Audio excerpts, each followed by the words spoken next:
नमस्कार क्रिकेट प्रेमींनो, मित्रमैत्रिणींनो, कसे आहात तुम्ही सगळे? भारत भ्रमण करून अखेर परत मी मुंबईला परत आलेलो आहे. पहिला सामना मुंबईत झालेला होता अमेरिकेविरुद्ध आणि आता उपांत्य सामना हा सुद्धा मुंबईत असणार आहे. तो दुसरा उपांत्य सामना आहे. पहिला उपांत्य सामना हा कलकत्त्यात होणार आहे सिटी ऑफ जॉयमध्ये आणि तो दक्षिण आफ्रिका विरुद्ध न्यूझीलंड. खूप जणांचं म्हणणं हे सुद्धा आहे ही फायनलच्या अगोदरची फायनल आहे का? त्याचं कारण दक्षिण आफ्रिका तर तुफान लयीत खेळतोय आणि एक सामन्याचा जर का अपवाद सोडला, जो गेला सामना होता त्या सामन्याचा जर का अपवाद सोडला तर मला वाटतं न्यूझीलंडने सुद्धा उत्तम खेळ केलेला आहे. त्यामुळे भारत विरुद्ध इंग्लंड या सामन्याचं जे काही प्रिव्ह्यू आहे तो मी नंतर सादर करणार आहे. पहिल्यांदा 4 तारखेला जो सामना आहे त्याचा प्रिव्ह्यू करायला विक्रम साठे आमच्यासोबत आहेत. काय अजून पाहिजे? बघा, मुंबईत आले की ही मजा असते. अजिबात कुठेही जाऊ नका, बघत राहा तुमचा आवडता कार्यक्रम सुनंदन लेले क्रिकेट अँड बियॉन्ड. मित्रा, आपण विचार करतोय भारताच्या सामन्याचा, आहे महत्त्वाचा सामना आहे. पण पहिला उपांत्य सामना सुद्धा दणका आहे रे एकदम. ॲब्सोल्युटली. आणि ईडन गार्डन्सला येतो एवढं लक्षात घ्या. महत्वाचं म्हणजे आपण जेव्हा सुनंदन तू आणि मी कलकत्त्याला जातो तेव्हा आपण काय चेज करतो? रसगुल्ला किंवा खीर मिष्टी कदम. दोई. तर कोलकाता चेझिंगचं ग्राउंड आहे. त्यामुळे जो टॉस जिंकेल तो चेज करायचा प्रयत्न करेल असं मला वाटतं. हो, कारण परवाच्या मॅचमधनं तेच उघडपणे दिसलेलं आहे. बॅटिंगला दोन्ही वेळेला चांगलं आहे. सेकंड बॅटिंगला थोडासा बॉल अजून बॅटवरती येतो. आउटफिल्डला थोडंसं फिल्डिंग करताना वेस्ट इंडिजची सुद्धा थोडीशी गडबड झाली. पाय घसरत होता, बॉल ओला होत होता. या गोष्टी काही बदलणार नाही आहेत. त्यामुळे हा म्हणतो त्याच्यात तथ्य आहे. पण यावेळेला दक्षिण आफ्रिका काय फॅन्टास्टिक क्रिकेट खेळतं रे T20. ॲब्सोल्युटली. आणि म्हणून मला असं वाटतं की न्यूझीलंडला जर का थोडाफार चान्स असेल, म्हणजे मी 60-40 असं म्हणूया, साऊथ आफ्रिकेला 60 न्यूझीलंडला 40, त्यामुळे न्यूझीलंडनी टॉस जिंकणं फार गरजेचं आहे कारण चेस करण्यात त्याच्यामुळे त्यांची पॉसिबिलिटी वाढेल. पण साऊथ आफ्रिकाची जी अशी टीम मी खूप वर्षानंतर पाहतोय, म्हणजे कुठल्याही बाबतीत ते कमी नाहीत. बॅटिंगला तर काय, आणि मुख्य म्हणजे सुनंदन, जेव्हा तुमचा captain is the top scorer of a team ना, ह्याचा अर्थ असा होतो की ती team mentally in a best position आहे. Aiden Markram is the highest run scorer. फार सुरेख पॉईंट मांडलास तू. कारण माक्रम हा बघायला गेलं तर एनरिक क्लासेन जर का सोडला तर मागच्या वेळचीच टीम आहे आणि तो खूप मोठा प्लेअर होता. T20चा प्रचंड मोठा प्लेअर होता. त्यांनी तो धसका घेतला. त्या फायनल मॅच नंतर जे काही निराशा सगळ्यांना आली, विक्रम, मला अजूनही तुला सांगतो, अजूनही ते डोळ्यासमोरचं चित्र जात नाही आहे. मी आणि हर्षा बोगले बार्बेडोसवरनं ती विमान पकडून, म्हणजे वादळाच्या अगोदरचं विमान पकडून आम्ही अमेरिकेला जायच्या प्रयत्नात होतो आणि त्याच वेळेला दक्षिण आफ्रिकेचा संघसुद्धा जात होता. भारतीय संघ जिंकल्याचा आनंद खूप होता, कारण वर्ल्ड कप जिंकणे याच्यासारखी मोठी गोष्ट नाही. पण दक्षिण आफ्रिकन प्लेयरच्या चेहऱ्यावरचं दुःख, निराशा बघून मलाही एक सेकंद काळजात धस्स झालेलं होतं. आणि त्या टीममधला एक खेळाडू फक्त आत्ता, म्हणजे महत्त्वाचे सोडले तर एक खेळाडू फक्त नाही, बाकी सगळा संघ तोच आहे आणि तरीही तो मजबूत वाटतोय. कारण बॅटिंग ही जरा जास्तच मजबूत आहे. फारच. आणि तू आपल्या विरुद्धचा सामना जर का पाहिलास ना सुनंदन, तुला लक्षात येईल की ही बॅटिंग इव्हॉल्व्ह झाली आहे. स्पेशली ज्या पद्धतीने ते वरुण चक्रवर्तीला खेळले, आणि आपली बॉलिंग अटॅक काय साधी सुधी नाहीये, बाप बॉलर आहेत सगळे. पण जसं आपण सकाळी बोलत होतो सुनंदन, ज्या हिशोबाने डेव्हिड मिलर मागे जाऊन कट शॉट मारत होता, पुल मारत होता, आणि तो ब्रेव्हिस तर वेडा आहे, तो पाय बाहेर टाकून मारणारा प्लेअर आहे. क्विंटन डिकॉक काय करेल? क्विंटन डिकॉकचं परवाचं स्टेटमेंट मला आवडलं की मला मागचं काहीही विचारू नका. कोणीतरी त्याला म्हणलं की अरे तुम्ही भारताविरुद्ध हारलं, कुठली मॅच काय मला नाही माहिती, उद्याच्या मॅचबद्दल बोला. त्यामुळे त्याचा माइंडसेट चांगला आहे आणि ट्रिस्टन स्टब स्पिनर्सच्या अगेन्स्ट चांगला खेळतो. त्यामुळे मला असं वाटतं साऊथ आफ्रिकाची बॅटिंग आहे ही पॉवर. ब्रेव्हिस तेच म्हणलं, पाय बाहेर टाकून, म्हणजे डिव्हिलियर्स इन मेकिंग आहे तो. त्यामुळे, आणि त्या हिशोबाने मला न्यूझीलंडची बॉलिंग जरा वीक वाटते. बरोबर. कारण साऊथ आफ्रिकाच्या बॉलिंग ही कम्प्लीट अटॅक मला वाटतं, पण एक तो जो ट्रेंट बोल्ट नावाचा जो माणूस आहे तो नसल्यामुळे कुठेतरी न्यूझीलंडच्या बॉलिंगचा बॅलन्स कमी आहे असं मला वाटतं. आणि हा क्विंटन डिकॉकचा म्हणल्यानंतर एक प्रसंग पटकन सांगतो मी. तो कसा गंमतशीर पोरगा आहे, कारण त्याच्या चेहऱ्यावरती एक असा बेबी फेस म्हणतात ना तसा आहे. त्याचा पदार्पणाचा की अगदी पहिला दुसरा सामना होता आणि दक्षिण आफ्रिका विरुद्ध भारताचा सामना होता आणि त्या वन डे मॅचमध्ये काहीतरी त्याचा कॅप्टन ग्रॅम स्मिथ हा काहीतरी शतकाच्या जवळ होता आणि तो शतकाच्या जवळ असताना हा काहीतरी 50-60 का 70 वरती असताना जे काही मारत सुटला आणि त्यांनी मॅच संपवून टाकली आणि हा काहीतरी 90-92 वरती नॉट आऊट राहिला. आणि त्याला पत्रकार परिषदेमध्ये मी प्रश्न विचारला की अरे म्हटलं तुझ्या कॅप्टनला तू सेंचुरी करून दिली नाही, तू आपला मारत सुटला, मॅच संपवली. माझ्याकडे बघून शांतपणे तो म्हणाला त्याची संघातली जागा पक्की आहे, मी इथं पाय रोवायला प्रयत्न करतोय, त्याच्या रन्सचं मला महत्त्व नाही, मला माझ्या रन्सकडे बघायला पाहिजे. हे तो सिरियसली बोलला आणि ग्रॅम स्मिथ डोक्याला हात लावून हसत सुटलेला होता.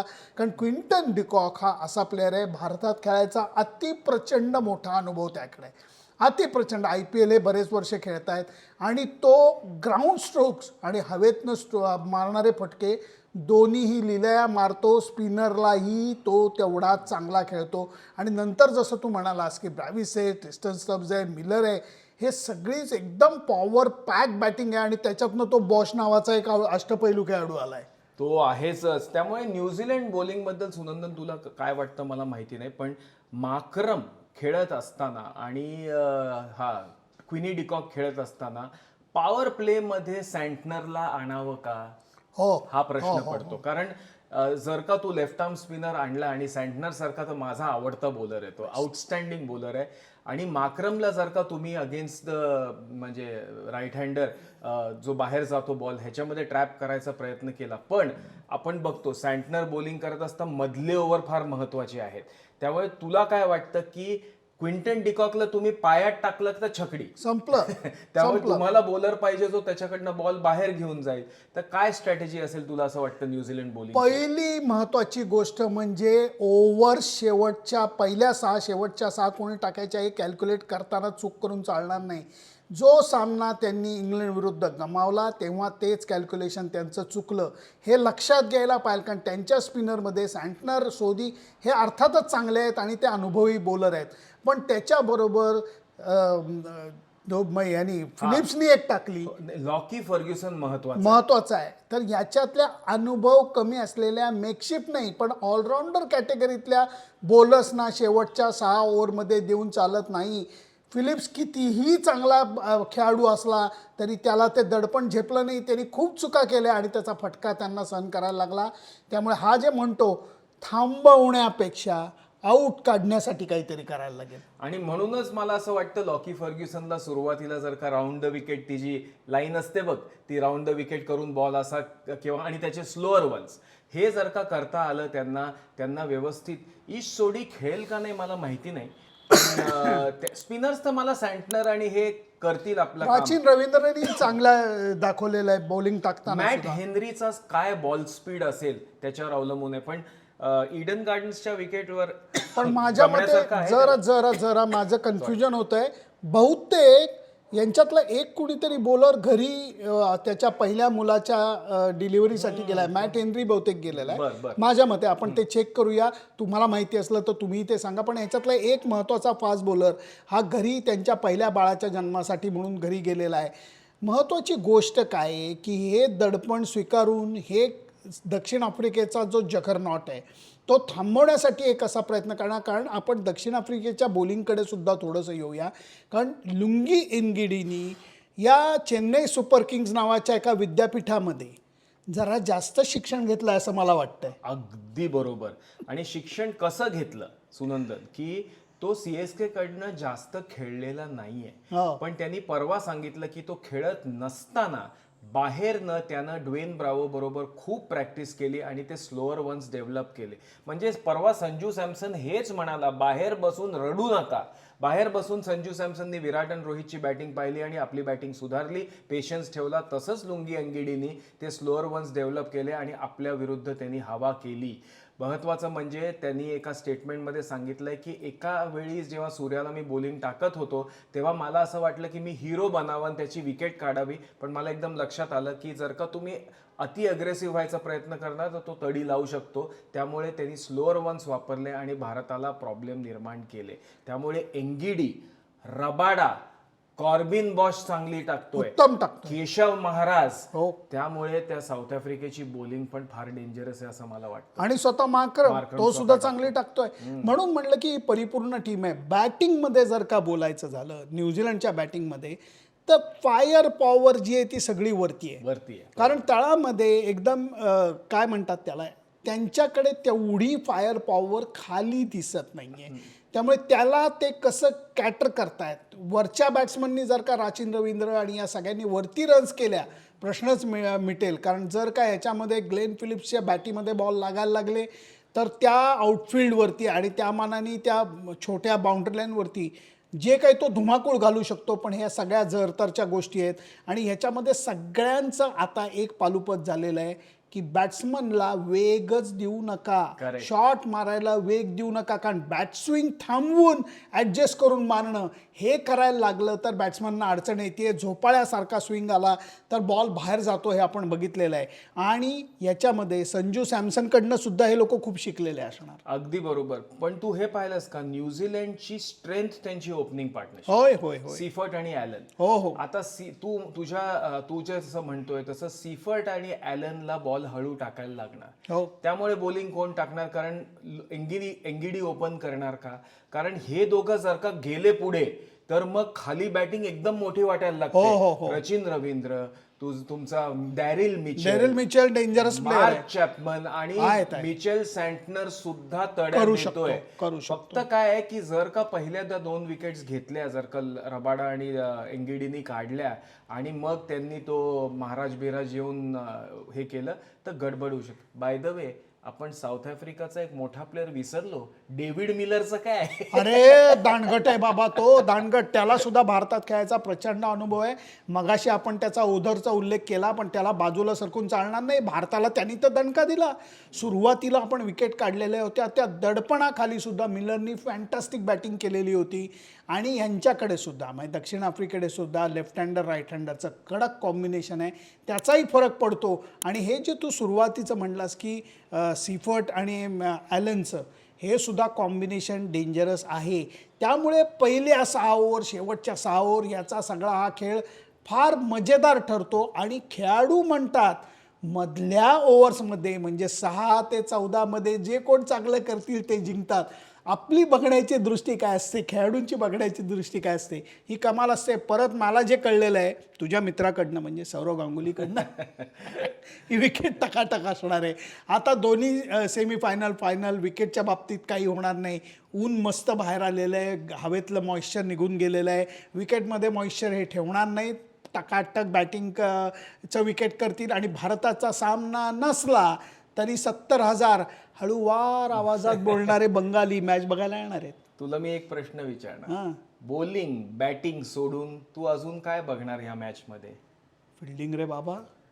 ग्लेन फिलिप आणि साऊथ आफ्रिकन फिल्डिंग आणि न्यूझीलंड फिल्डिंग बॅटिंग बॉलिंग नाही बघितली तरी माणसं इकडून तिकडे उड्या मारताना जिम्नॅस्टिक्स बघायला नक्की मिळेल. अरे ग्लेन फिलिप्सच्या बाबतीत मी एकमेव खेळाडू पाहिला. हे बघ, सचिन तेंडुलकर, अजिंक्य राहणे, काही प्रमाणात अजित आगरकर दोन्ही हातांनी शॉर्ट डिस्टन्सला बॉल टाकू शकतात, थ्रो करू शकतात. हे आपल्याला सगळ्यांना माहिती आहे, तुम्ही बघितलेलं असेल.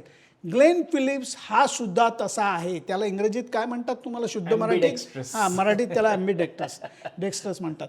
पण मित्रा, मी त्याची फिल्डिंग ही प्रॅक्टिसमध्ये दुबईला पाहिलेली होती. विक्रम, बाउंड्री लाईनवरनं सुद्धा दोन्ही हातांनी तेवढ्याच जोरात हा थ्रो करू शकतो.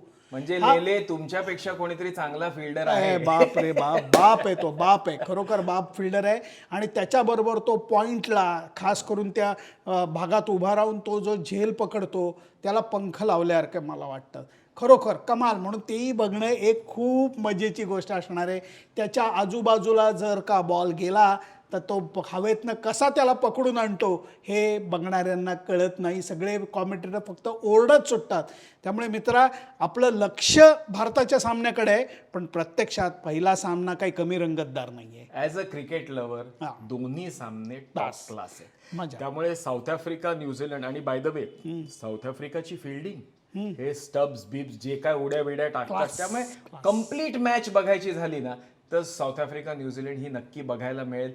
तरीही मला वाटतं साऊथ आफ्रिका 60 आणि न्यूझीलंड 40. याच्या माझ्या याचं काही जास्त पटत नाही, जास्ती काय आमची मनं जुळत नाहीत, मतं तर अजिबातच जुळत नाही.